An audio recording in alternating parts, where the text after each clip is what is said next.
Hello everyone, and welcome to Explorers Camp 2020 Imperial China, Day 3.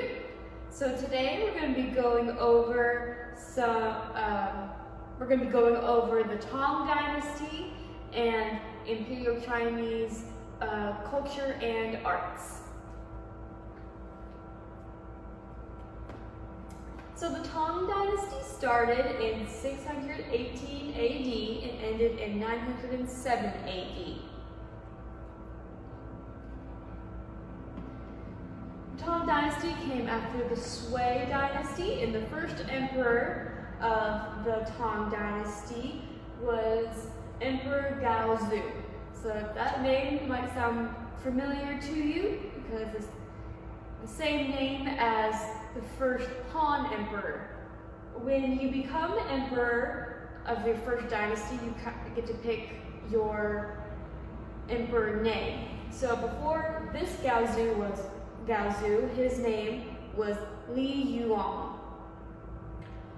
The Tang Dynasty is seen as a time of peace and prosperity, and arts and culture flourished. Also during this dynasty, we have the only female emperor whose name was Wu Zetian.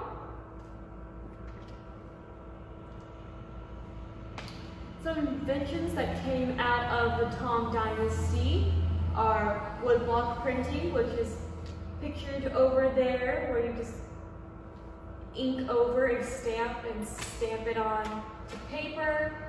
Like we've talked before, gunpowder, porcelain, which we'll talk more about later, and toilet paper.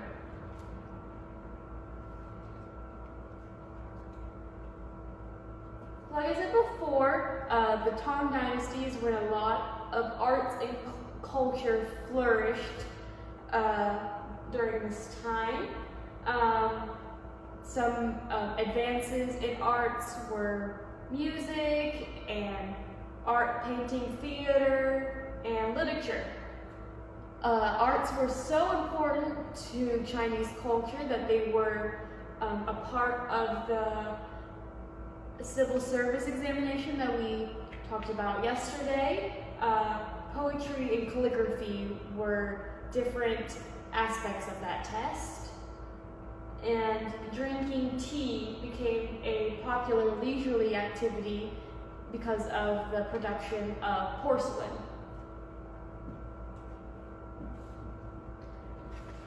So now we're going to jump right in to talking about imperial arts and culture. Some important parts of Chinese culture were festivals. Here is listed some traditional Chinese festivals, such as Chinese New Year, that we're going to talk about more on Friday. The Lantern Festival, that comes after Chinese New Year's, that has to do with lanterns, as it says.